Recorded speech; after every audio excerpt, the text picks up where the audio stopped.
Hi, and welcome to the commentary episode of Berserk and Surrealism by me, Sid. And of course, with me today is my wife, Lily. Or Anila. Sure, whatever. So this is the commentary where we'll just kind of go over the things that we did in the behind the scenes of this episode, which I'm very happy with, I would say. Are you happy with it? Yeah. I mean, the visual outcome is exactly what I think we kind of envisioned together. Yeah. Obviously, we watched it about 15 times. You watched it 15 times. We watched it quite a lot. And I started seeing some problems with the script. And obviously, it was at a point where we couldn't change it. Yeah. So that was quite jarring for me because obviously, like when you can hear the repetition in certain things I've said, or, and you see those faults and you can't change it, it's kind of frustrating. However, overall, I'm happy because everybody else seems happy with it, which is what my big worry was, I guess. I mean, this was probably one of the most fun projects I've worked on this channel at the very least. It was the most tedious because, so when, say for example, if I'm working on something to do with video games, it's fairly easy. All you have to do is have the footage, and generally speaking, you will already have the footage because you are playing the game as you're recording it, right? Or you've stolen it. Or you steal the footage. So inclined. I don't know why you would throw shade at random people like that. Nonetheless, with this, obviously, this required going into the actual manga panels, cutting out the panels, cutting out the characters from the panels and maybe elements, cleaning out text and, doing the whole clone stamp tool and cleaning up so it looks like it doesn't have text there, even though it should. And then editing it, animating it and whatnot. So it was the most tedious project to work on because there's so much to do. And in all honesty, I did it quite messily, if you will. How do you mean? There was no organization to it whatsoever. It was kind of all right, in this bit, I'm going to have the painting. And then how am I going to emphasize the hand and the egg bit? Okay, well, maybe if I darken everything else, then yeah, I'll do that. All right, fine, there's that shot. And I want to have Dali and whatnot. And I have, collected years and years of stock footage of brushes and stuff moving for transition. So all of these kind of came in. So the actual process of this was very chaotic, artistic. Normally it's quite structured, very rigid in the way that I would do something, but this was not as. It was just very kind of oh yeah, maybe I'll overlay the actual text of the poem on top of this bit here. Yeah, but doesn't that make it better? Because I think if you're really stuck in your idea, you kind of miss other things. I mean, generally, if you know what you're doing, for example, this kind of pull in and then zoom out, punch back into the painting was planned. So that was something I definitely wanted to do as part of that moment. And then there's obviously the drop that happens there, which kind of emphasizes the sound of it. And so I know I wanted to do that and have these kind of slow pans towards certain elements, for example, this plaque that has the text on it. And these titles with the characters, but generally most of it is just fucking with them, just yeah, whatever. This is what I'm going. I'm going jazz. Yeah, I was thinking. This is, I think, the first point where I was yeah, fuck it, I'm gonna have him be thrown out of the actual panel itself, and then move into this and have a smooth transition up and around. Yeah. What was it like for you to work on something that you weren't really that familiar with? We had watched the anime, the 97 one, together. Yeah. And we did catch up on the films kind of afterwards, because I hadn't even seen those. Yeah. But you haven't read the manga. And you're familiar with the story, but it's not something you really care about in a sense. Yeah. What was that like? It was interesting. I mean, to be honest, I don't think I care much about any of the other kind of games I've written about, maybe outside of Final Fantasy VII Remake. But is it easier? Because obviously you would have known you know of those stories, you know I think, of yeah. the characters. Whereas with this, you may not have known as much as I was giving in terms of, because obviously I was going quite in depth in stuff. Yeah, I mean, it was difficult. I'm not gonna lie, it was difficult in that like there's this story that after like obviously after reading and listening to my own like recording of it over and over again, you kind of like get super familiar with it. But I think the first time is like very jarring. Obviously, like the story is a very hard hitting story, and kind of embracing that I think is part of the process, and I think it's quite unique in that. I imagine like if like you wrote something on something completely I was out of the blue, I'd probably do the same kind of thing. If you wrote something about a game or a manga or whatever, it'd probably be the same thing. It's the initial steps that's the most difficult, I would say. In that, like, trying to familiarize yourself with it. I mean, I think what was good with this is that you've got a wealth of images. like, like you don't really have to think about it because you've got volumes and volumes of pictures that you can use. Yeah, I mean, I think if I did something on a film, per se, it would be probably a lot more difficult in that because you only have a limited amount of like imagery that you can use. You have to like literally use just that clip of the footage. And then if you really want, maybe do some motion graphics on top of it, outlining this and that and highlighting this point. But with this, you can tell the story again, but in a slightly different way, just to kind of catch the audience up with the story at the same time, whilst kind of portraying what you want to portray with it. I think the only issue we had when we were doing this is that, especially at the initial stage when we were writing the script, and you went over the script and you started trying to make Griffith out like he was a good guy. You did a little bit. You did a little bit, and I was getting a bit annoyed because I was like, "This is not kind of what I want to portray." When I was editing the script, it was obviously I had to rebalance it in order to kind of tell the story and then like kind of cohesively go from end to end, because a lot of the original script was like, here are these big main points, and as a kind of, if you look at it from the narrative of the video essay itself, it's jarring in that like you can't just jump from point A to point B without some kind of flow to it, and you have to kind of envision it. And so part of it was like there was going to be a heavier moment, if you will, like towards like I think what would the part of this the video that we're watching right now is probably where I wanted the heavier bit to happen rather than a little earlier. But I guess we had to rewrite back to your original point was to go there. Yeah, I mean the reason why I liked bouncing back and forth is because I think the majority of people who would come to this video would come with knowing the story. And not only, you're just recapping it, but also then trying to tie in the themes of surrealism. Yeah. I mean, you did suggest that this section was a bit long, but I think overall it helps.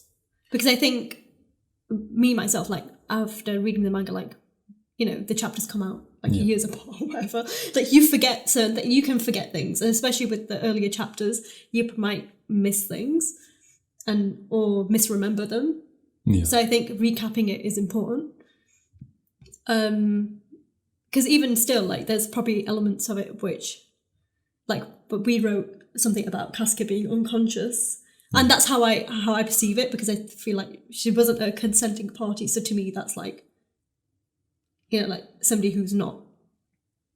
I mean, you know what I mean? Like little things like that where people assume that means that she was literally unconscious, but at the same time, she was. I mean, I don't know. I mean, it's hard to tell. It's a manga, right? But then it's open to a lot of interpretation. And to be honest, I spent way too long on that segment in order to, how did you describe it? To make it a tasteful rape. Yes. Making rape tasteful. I mean, yeah. I mean, I didn't want, because obviously we focus on that kind of section quite a bit. Yeah. And I didn't want to focus it on the actual visual element of it too much, because I just think that's... I mean, like, a lot of that chapter, a lot of those chapters... a lot of the images are not nice to look at. It is very, very, very vivid very kind of grotesque. It is very kind of like... I mean, it works because obviously it's supposed to be shocking. Like the first time you experience a story, that part is where you think, holy fuck, what's happened? I mean, the like, cover of that volume is like very kind of like, whoa, how do you sell this in a shop, right? And when you... And a huge amount of that actual volume of the manga is... It's a bit excessive. Like, even from my opinion, even though I like the story and I like the art and whatever, I think some of it is a bit too graphic, but then at the same time, it's a manga, it's supposed to be graphic. And it's supposed to be real. You're supposed to feel it, right? Yeah, of course. But I mean, the question is, did you really need to put that much rape over 6-7 pages? Yeah. Was it necessary? I mean, maybe not. I mean, I had to work around that so fucking much in order to get it, like, to be tasteful. With just trying not to. Arguably the most, the pivotal moment, right? I mean, it's definitely the turning point of the story. Yeah, I mean, like, at that point in the story, one could say, all right, what Griffith is doing, I get it. But then it's that last bit where it's like, okay, well, fuck you. Right? Yeah. It's like, I mean, I guess that's the point of the story, right? It's the whole fact that this character is like, you begin with admiring him, then you kind of like feel for him, and then you feel like pity for him, and then you feel him come into this power, and you're just worried about the decision that he's made, and then you're just like, whoa, fuck you. Right? Over the course of the 90 chapters that it takes place. I think probably one of my most favourite elements of the video are actually the quotes. Yeah? Yeah, I think it... This one I feel is a bit weak. This one was probably the weakest one. But it is the I think that, because to me, it's like, normally you would have like title cards, right, saying chapter 1, da-da-da, chapter 2, da-da-da. For me, the reason why I chose the quotes is because those are all the quotes, major quotes in this story, which kind of invoke whatever emotion or whatever you're trying to say, or whatever the writer was trying to say. Yeah. And I think it helps move the video along. And especially at the end, I think that's probably... Because when I first saw that with the images, I was like... I was getting a little bit emotional. I was like, holy shit. And the fact that I already know the story, I know what's happened, but to see it like that, it was quite... Well, it's not this one, is it? It's the next one. No. So it's the one where basically you did the part where it's like you can't go back. Oh, that one, yeah. And then the final one where it's like, oh, you've just stumbled. I mean, that one's like everyone's favorite quote, right? I don't even know where in the manga that is. So it happens kind of as soon as he leaves. So in the snow. Oh, okay. So it's not in the film we watched. Yeah. Is it the latest film? Film series? I can't remember. Whatever. They're not that great anyway. But I don't think they include it in, and that kind of annoyed me because I was just like, well, that's my favourite section of I mean, so the story. Because like when that happens, it kind of like if you've read the manga, you really feel it.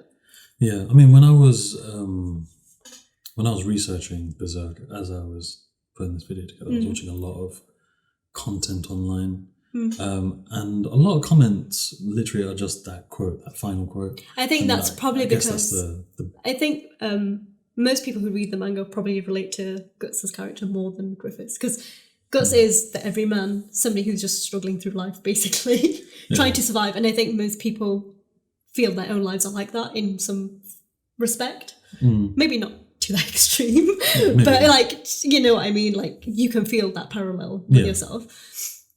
So I think, being able to pick yourself back up and keep going is something that will always be something that people relate to. Yeah. It's this bit that I didn't like. You didn't like it? I mean, it upset me. Well, no, I mean, you did like it. I did like it, but I didn't like it. It's the bit that got you emotional. Yeah. And I like the fact that we tied in the whole, like, the war. Well, I mean, that's the primary thing. Like, obviously, there's a lot of... There are other videos talking about surrealism and Berserk and so on, but they don't really capture the origins of surrealism, the purpose of it, why it came into existence, based on, I mean, we watched one video around surrealism and Berserk, and we came across it after we'd written our script, and didn't understand what surrealism as an art form was at the time and what it meant at the time. And I think that's kind of, I was like, well, no, that's not what this movement is about. Yeah. And I think the reason why Moore would choose surrealism as his thing is because of what happened in World War I and World War II. Well, I don't think he specifically chose it. I think it's more of a subconscious thing, right? Maybe. I mean, it may have chosen it. He may not reference it, but I mean, it's clear that in some of his panels, like the Escher panel, clearly he's seen an Escher panel and was like, I like that. That's a cool idea. Yeah. So there is some direct reference. So it seems to me that he is very aware of what surrealism is. And that's maybe why he chose it as a device. Right, I'd say so. Because I don't think it's just a happy coincidence, especially with the Bosch help panel as well. Bosch is that's from 1600 and something. Yeah, but that's what I'm saying. It's still that whole vibe and element, I guess. Yeah. I mean, it's interesting nonetheless. So, this is the very first thing that I did, except I did this in Photoshop. And I went to a friend and said, help me make this look real, three-dimensional with a whole bunch of physics attached to it. And that took like an entire evening to render out, and so many tweaks and stuff were made just to make it look as realistic as humanly possible. And then I spent way too long on it. Yeah, I know. This thing here with the Captain America one, that was a hilarious kind of coincidence. When I saw that, I was like, is that a Berserk reference? It turns out, I guess it was. I guess that's the thing. Sometimes you'll come across something and you don't know if it is or if it isn't, or whether it's just... Yeah, I mean, there's the Thanos one, which when I saw that, I was like, yeah, come on, that's got to be. That's quite... that's quite clear. Yeah. I mean, but I guess it's kind of a testament to how influential it is. I mean, like for me, like I don't really read manga or watch anime. I haven't done for years and years. The only reason... Can I just stop you? Yeah. Can I make a point about how I'm referred to as her husband and not? I mean, I didn't do that. You did that to yourself. No, I think it's an important note to make, because obviously you were the catalyst for this. You were specifically the one that wrote this. I would probably not have written a script about Berserk, and for all intents and purposes, I probably would not have made a video about Berserk, because surrealism. Oh no, I mean, I probably would have done. There is probably some property out there somewhere that has discussed dreams and the kind of polarity of dreams and reality and surrealism and this movement in some other property. And I may or may not have spoken about that at some point in my life. Who knows? But I mean, I guess this is more of like a feminist thing, in that like I want to specifically make it clear that it's not like, hey, this is written by my wife. No, it's made by her husband, because it's you're the central focus of this, not me, I would say. Yeah, I mean, I feel like with the script, I wrote the script whilst I was sick. Yeah. I thought I had COVID, and I was sat at home for like a week and a half on end, and I was just getting bored out of my mind. So it kind of sat in a corner and decided it's time, because we had discussed it. I had discussed it with you maybe a month or two prior to actually sitting down to writing it. We watched the anime because you kept saying like Berserk this is your favourite thing, and I was like, sure, fine, we'll watch it. And obviously I specifically related to Griffith up until the end of episode 25. And I told you big regrets were coming with you saying that out loud to the Twitterverse. Well, what do you want me to do? The guy was fucking cool. I was like, yeah, I see myself as a great leaderish character that can inspire and do great things. Should I be worried? Right? Obviously, there comes to the point where everyone kind of like abandons him and he's tortured and shit and whatnot. I was like, yeah, I can understand his plight. I get that. And then, you know, as far as his decisions, is he really abandoned? Is he? Literally, everybody follows him. No, they really right before he fucking starts the eclipse. Everyone's talking about yeah, but at that point, we'll follow you. But at that point, he's kind of already made his bed. Like, he's already made a decision that got him in that situation. Nobody else put him in that situation. He went and had sex with the girl. Yeah, but he can't do that. Like, he can't force himself onto the princess and expect no consequences. And that's his problem as a character. He thinks he's untouchable. That's the point, isn't it? That's the point. Yeah, I mean, that's the point. But what I'm saying is, you probably shouldn't look up to that too much. I wasn't looking up to it. I was just saying he was a good leader. I mean, clearly the guy was winning battle after battle because of his... many dictators have been called charismatic and etc. What's wrong with a bit of fucking people charisma? said that about Hitler. Doesn't mean you should admire him as a human. Yeah, he was also a fucking Christian and a vegetarian. Are we going to say the same thing about all vegetarians? No, what I'm saying is that a lot of leaders... Oh my God, and woman. dictators are said to be charismatic. Yes, because charisma is a great thing to have. Yeah, but also tends to be a... Yeah, you picked me because of my charisma. So... See? Well, let's just put a pin in the conversation. I think this is a private conversation. Is it? Yeah. At this point... Let's just put a pin in it. See, like this quote here, friend of God. I relate to that. I'm like, yeah, I get your point. But then at the same time, I tend to support what you do. Yeah. Like, I would be the guts to your Griffiths, wouldn't I not? Nah. Because I tend to, like, instead of pursuing things that I used to pursue before I met you, I tend not to do that as much now. I mean, nor do I. Same. I mean, you're still making videos. Actually, no. I was the reason why you started making videos again. Exactly. So, I am your push. Not really. I mean, Guts wasn't the one that made Griffith decide to go on his thing. You know what you are? You're the old lady. You're the old lady that says, listen, if you want to fucking succeed, tread on all these people. Who are you treading on? I don't know, no one apparently. But allegedly, in the hypothetical sense, you've got to step over these bodies in order to succeed. Which is literally the point that you made. That was the final point in the end. I mean, what I'm saying is... of your script. No, but what I'm trying to say is... I'm not saying that what he did was a good thing. What I'm saying is that no matter what kind of ambition you have, regardless of whether it's big or small, like, you could have a very small goal in life, but somewhere along the way you might hurt someone, or you might have to sacrifice a relationship or whatever it is in your life to get to that point. Yeah. For example, like, say I got my dream job, but my dream job was in another country or whatever. Yeah. And that meant me sacrificing my closeness and my daily routine with you to go and do that thing. I'll just come with you. What the fuck? But you know, but I'm just saying, in like a hypothetical world where you couldn't come with me. What? In what? I mean, what world could I not? Can you just let me make my point? I'm just saying that you. I understand the point that you're making, but the point you're making relies on the fact that I'm not me. Like, if you had your dream job and it happened to be, I don't know, like Berlin or something, I'd be like, yeah, fuck it, I like Berlin. Christmas time in Berlin was fucking great. Maybe if it was in Pakistan and because you're Bengali, you couldn't come. Because of the laws in Pakistan are a bit strict about other people coming into the country that are from those South Asian regions. I got a Pakistani name. What they're gonna know. I have a British passport. They love me. Okay. My passport's red. Well, soon to be blue. But nonetheless, it says, byproduct of the United Kingdom. Okay, but British. What I'm saying I am British, lady. Okay, fine. Exactly. Not with that accent you made.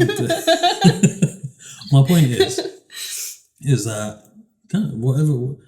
whatever, there ain't nothing stopping me. I'm saying that happens to people, where people have to make those sacrifices to pursue something they really want. I get that, but like... And it doesn't have to be, killing everybody that's ever known you and raping the one woman that's probably loved you forever, But whatevs. But it wouldn't be rape because you love me and I love you. You always say yes. I'm not saying... Okay, let's just skip forward. Anyway, my point is, right, if I was Griffith, then you would be the old lady because you're the one that gave me the egg. Yes. Yes. I don't really like You're the one that gave me the encouragement to go and do what I need to do and sacrifice all these people. I mean, some people do need sacrificing. Wow, fucking hell. You really are that old lady. Fucking shit. Fuck. That was... Did not see that side of her, ladies and gents. Okay. And what are your favourite, panels? I don't know about the panels, but in terms of my parts, the things that I did, I think my favourite one is the eclipse. Because that took a bit of work in order to make an eclipse look. Oh, the one with the animation and lighting. Yeah, that was one of my favourite shots. And I guess I don't know. I mean, the stuff with the paintings here that we're kind of looking at right now, it's a bit easy, if you will. This was quite easy to do. This was not difficult. I mean, you still have to do these kind of things to get. Yeah, I mean, the point is, as far as from a technical perspective, this is not the most amazing, bit of motion graphics ever. It's kind of very simple, right? It's just like, hey, this is untitled. Did I not put his name in the script, and did you take it out whilst I was away? No, you didn't. Did I not? Because I kind of wanted to. I think somebody said on Twitter, put as many uncomfortable words in there for you to say. No, so Kat from Pixel a Day said to put as many uncomfortable words in there, and to keep the part of the script where it says, "Hi, welcome to the Sid course, and I am sexy, blah blah blah." Which obviously, I completely forgot about that. That was in the original script. I was not keeping it. That's conjecture. We already know. I don't need to say it. I mean, you just for anyone who's still listening to this little podcast thing, which this is probably the Patreon exclusive part because the first half was cut off into a tease thing.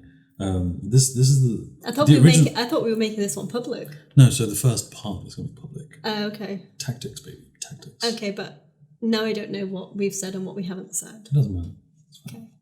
Okay. So the original first few lines of the script that she wrote was, "Hi, I'm Sid and sexy. Ha ha ha ha, blah blah," or something like that. And I was like, really? Wow. I think it was a bit more concise than that, but sure. No, it was like, "Hi, and welcome to the Sid course. I'm Sid and sexy, blah, blah, blah." I was like, okay. I mean, that's kind of what you say. No, I don't. I say, "Hi, and welcome to the Sid course." It's like discourse, but my name is Sid. Do you see? Do you say it like that, though? No, Do you put on a voice? I don't put on a voice. This is just how I sound. You put on a voice? No, because I have to come up close to the microphone when I'm talking because I don't want to disturb people when I'm doing it. Also, speaking of, holy God, in terms of the sound quality, it is so much better. And that is because I went and locked myself in the cupboard for 4 hours to record this script. And let me tell you, during that time, I could not walk because my legs fucked up. So I'm sat in the cupboard for hours, recording away, right? Because we can't put soundproofing around in the space where my PC is. And somebody still complained about the sound. Fuck that guy. There was one comment, and I was just thinking, really? Well, they said the music was too loud. Yeah, it's still a sound complaint. There was nothing. The music is not loud at all. The music is very much background music. So I don't like. There was one track in there that you put in originally, which I was just like, no, you're not putting this in there. That kind of like the drum pattern. Yeah, that one, because that was distracting. Like even I found that distracting. But that was because the drum pattern was just to kind of keep you going. I just didn't think it was appropriate. I didn't think it was appropriate to. It just wasn't. Okay, stop. Anyway, the point of that was just to kind of keep it moving, right? Because like there was everything else was just a remix of the music from the anime. But saying that, there is one original track that I put in, which I thought was. Which is the replacement, right? From it's pretty good. But I mean, the quality of the voiceover is so much better now, and I think the quality of the entire video is pretty much. The video, I mean, that's expected, right? It's a sitcom. But the audio in the last few episodes has just been fucking annoying me. I was going through a fucking stressful point where I was just like... You had a full-on meltdown. Yes, again, because... I feel like this is just a reoccurring thing now. Every time you make a video, you're just going to have a meltdown like a week before you release it. No, it's more the fact that like, because I can't fucking tell, because obviously I put in so much fucking work. I do the visuals and I do the music and I do the voiceover and whatnot, and I spend a lot of time trying to just getting it right. I don't care about perfection. I just want it to be okay, and like I don't want to have people commenting about like the technicalities of it when there's no issue with the technicalities, or there's so much work put in the technicalities. I'd rather people talk about the content. Did you learn anything about Berserk? Did you learn anything about Surrealism? Were you informed about something? Were you educated? What did you think of the actual content of what is being said? Fuck everything else. Right, like yes, it looks great, fantastic, whatever. That's expected. It sounds great. That is what is expected. Now, aside from that, do you like what's being said? Exactly, and that was what's most important to me. The fact that quite a lot of what the Yakuza video was talking about was there's a lot of stuff going on about like Japanese history, and iruzumi, which is tattooing with the bamboo and whatnot. A lot of that was essentially lost because apparently it was unlistenable, and that stressed me out. And when I was finishing off this, I was like, can you hear this? I know I can because I've been listening to it non-stop for like 4 weeks. I think that's why we're probably not the best judge, because we have heard it so many times, and we obviously know what's being said because we wrote it. Yeah, and we've read it. So I was sending it to people to test it out, and whatnot, which is something I don't normally do because I kind of like to surprise people. But and the thing is, like, obviously, if I send it to one person to test it out, that's all well and good. But I don't want to kind of like send it again because then they're going to be like, I can't really tell. And it just gets lost, right? So you have to send it to more and more people. By the time you finish testing it, your entire audience has already watched it and you haven't released it. So as far as like viewership goes and revenue goes and whatnot, and on top of that, if you're just constantly uploading the same thing over and over again with minor tweaks, what are you actually doing? And what is the sunken cost of it, essentially? Yeah, it's like at some point you kind of need to pull the plug. You'll walk again, baby, soon. I can walk fine. I don't I mean, I think you're due another one, aren't you? Yeah. Every few months. Every few months. We do one strenuous workout and we're knocked out. Basically. I just have very, very weak muscles. I have my tendons cut and tongue cut out. Yeah. Yeah, I mean, nobody can complain about the sound on this one. To me, it sounds perfect, in my opinion. In my unprofessional opinion. How did you feel about writing it? When you were writing it, what were you thinking? I mean, how I approached it was the key story points that I wanted to cover with the paintings that I'd already knew that were going to be in it. Yeah. I can't really remember. It was so long ago now. When did I write it? Like 3 months ago? Something like that, yeah. And, lockdown's been long. Lockdown has been long. It's felt like a year. It has been a year, that's why. In the space of like a month or two, like I felt like it's been another year. I didn't find it that difficult, to be honest, because I feel like I'm very familiar with the story. And I'm very familiar with Surrealism. So the only things I had to really research were like just some extra bits on like the people behind the movement, and like what they were saying about it, and like a little bit about the like when it was born, because I knew it was born around the World War era, but I didn't know why. Like, was it a rebellion? What was it?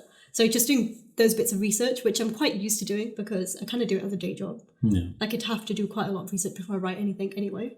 Of course. I mean, that's good. You kind of have to anyway. I mean, like, say, with even just like a basic press release, I would still have to do some research before I type it up. Yeah. And as somebody who isn't a confident writer, like, I know I work in PR, but I'm more of a chatty, talkative. I'm good at talking. I'm not very good at writing that out. Like, I have a lot of ideas in my head, but can I translate that into something tangible and legible when it's written down?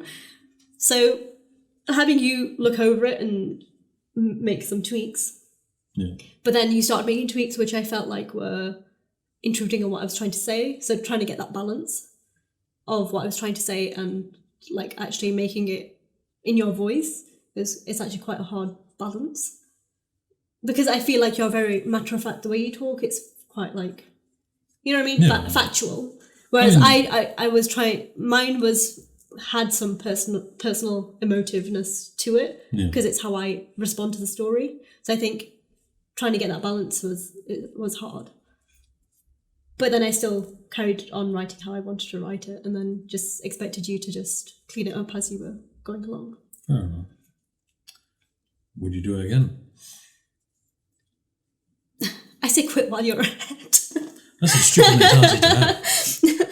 I don't know. I think if something came up, like a topic or like, I don't know, I watch something or play something, if I ever play something again, ever, and something sparks in my head, that's a bit different, a bit interesting. Like you, I don't want to just do it for the sake of doing it. Yeah. I wouldn't want to come across, like, say if I hadn't, like, there's a million and one ideas I could have for Berserk, but saying what's been said by other people is, to me, pointless. Like, I don't care about repeating what other people have said about it, whether it's just a story thing or like what the characters are. Like, who cares? Like, I don't think I'd want to do another Berserk video. But that's what I'm saying. Like, I wanted to pick something very specific within this story and talk about it.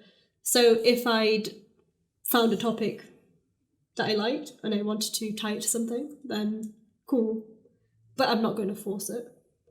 Yeah. I just think it was kind of like a nice thing to do because you were kind of struggling to write a script anyway. So, I mean, I had a few scripts kind of in the process. Obviously, there's the Bloodborne script, which is kind of ready. I read through that yesterday.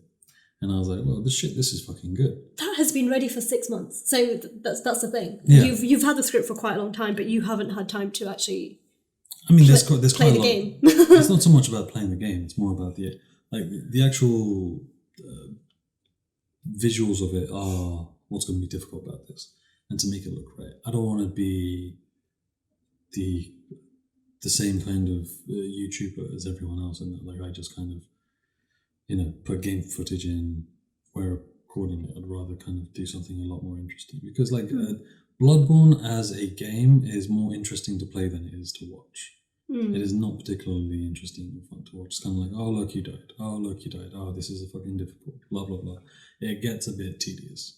And it's not, like, interesting, per se, in my opinion.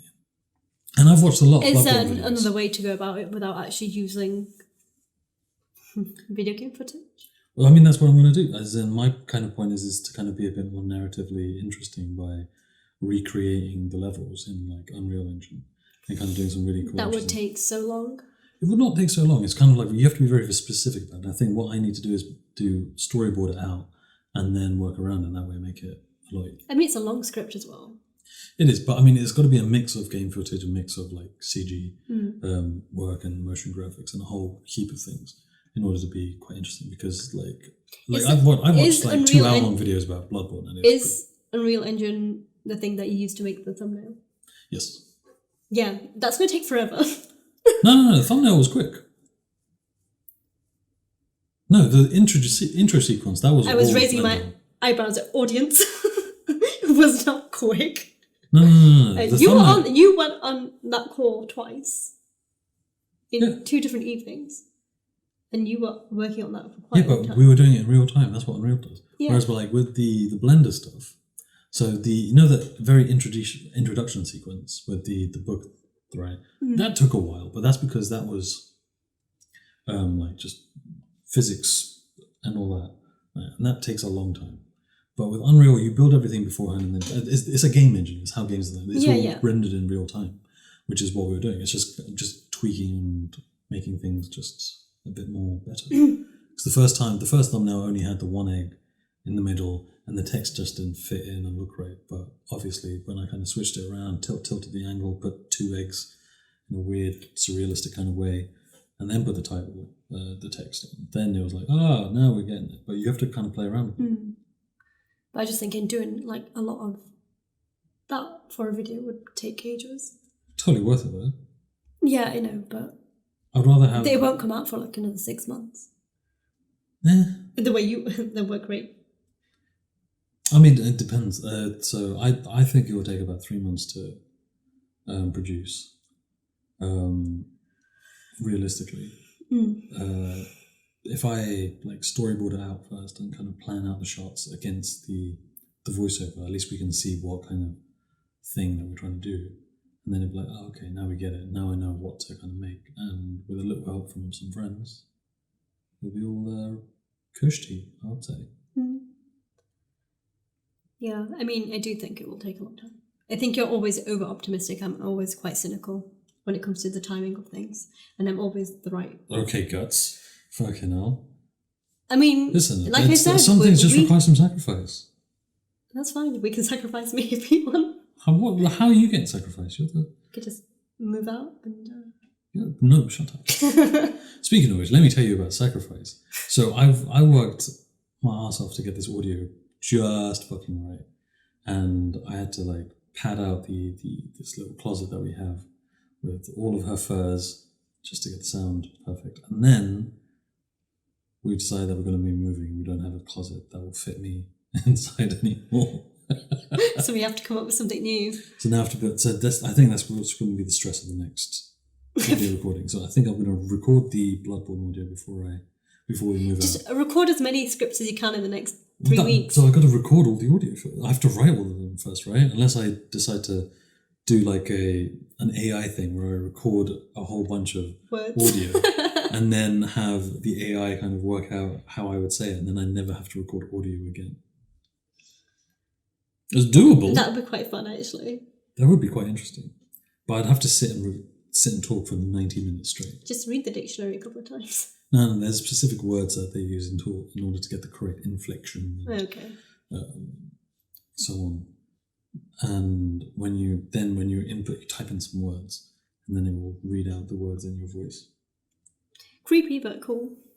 Yeah, it's fucking cool as shit. If I do that, if I record 90 minutes of my audio, I will never have to record voiceover again. And that's the part you enjoy the least. I don't know. I enjoy it a bit. It's just what it is that I don't. As nice as my voice is to listen to, it is untrained. In that I don't. My voice gets tired very, very quickly, and it's been a very, very long time. What day did we meet? What do you mean? Because that was the day I was. How can you not remember when we met? No, I'm trying to make a point. That very day I was supposed to have a singing lesson. You know exactly when we met. I know. And from that day, I was supposed to have a singing lesson, and I cancelled on my boy, and I said, Valentino, I cannot do my singing lesson today. I'm meeting a girl, and I have not gone back to him since. Well, yeah. Why would you go to him when you've got me? Because singing lesson is good for my voice in order to train, so I can keep on doing this. Whereas I used to sing as well. Yeah, like how many years ago now? How old am I? About 15 years. 15 years ago. I was singing 2 years ago. Oh wow. My voice was fantastic. You have too many extracurricular activities. It's your problem. No, I have a lot of skills and talents that are kind of just. Actually, the young man by the name of Zolty Boy, he was asking about like how I got into making music. I was like, I've been doing this since I was 11. I just never used it as a skill set. It's just this wasted skill set that I had. And I thought, what is the one thing that I like?